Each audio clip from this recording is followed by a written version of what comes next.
অপরাধের স্বর্গরাজ্য টেকনাফ। টেকনাফ কক্সবাজার সড়কের ১৪ নম্বর ব্রিজ এলাকায় কয়েকদিন আগে দিনে দুপুরে যাত্রীবাহী বাস থামিয়ে বিকাশের দুই কর্মীর কাছ থেকে ৫৭ লাখ টাকা লুটের ঘটনা ঘটে। এ ঘটনায় আতঙ্কিত মানুষ এলাকায় নিরাপত্তার স্থায়ী সমাধান চাইছেন। কামরুল হাসানের ক্যামেরায় কক্সবাজার প্রতিনিধি অর্পণ বড়ুয়া জানাচ্ছেন বিস্তারিত। গত ২ আগস্ট দুপুরে টেকনাফ কক্সবাজার সড়কে ১৪ নম্বর ব্রিজ এলাকায় পালকি পরিবহনের বাস থামিয়ে বিকাশের ৩ সেলসম্যানের কাছ থেকে ৫৭ লাখ টাকা লুট করে ডাকাত দল। এ ঘটনায় ডাকাত আক্তার হোসেন ও নজরুল ইসলাম সহ আরও ৩ জনকে গ্রেফতার করে পুলিশ। উদ্ধার করা হয় লুটের ২,২৬,৭০০ টাকা।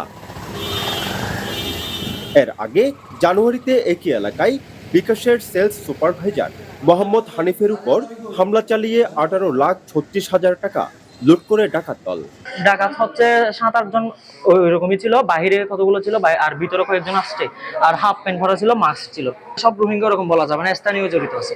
এই রোহিঙ্গারা আমরা ভেবেছিলাম তারা মানবিক আশ্রয়ে মানবিকই থাকবে, কিন্তু তারা এখন নানা ধরনের অপরাধ কর্মকাণ্ডের সাথে তারা জড়িয়ে গেছে। Tourist spot, beauty spot Inani থেকে শুরু করে পাটোয়ার টেক এবং 0 পয়েন্টেও এখন টুরিস্টরা যেতে ভয় পাচ্ছে।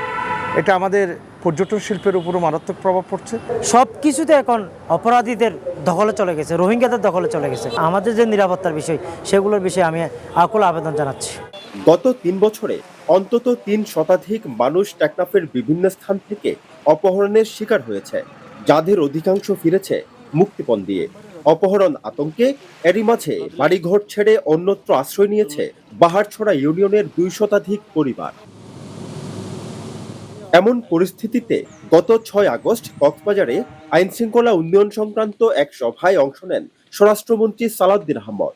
এ সময় তিনি টেকনাফে পাহাড় কেন্দ্রিক অপরাধ দমনে পরামর্শ দেন। সেই বিষয়টা যাতে রোধ করতে পারে সেই জন্য আমরা সেনাবাহিনীকে অনুরোধ করছি এইখানকার জিওসি সাহেব 2টা ক্যাম্প স্থাপন করবে।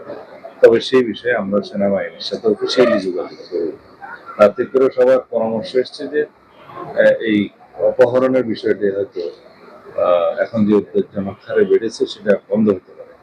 পুলিশ বলছে মাদক, অপহরণ, ডাকাতি সহ নানা অপরাধ প্রতিরোধে তারা তাদের ভূমিকা রেখে চলেছেন। এরপরও কেন থামছে না অপরাধ?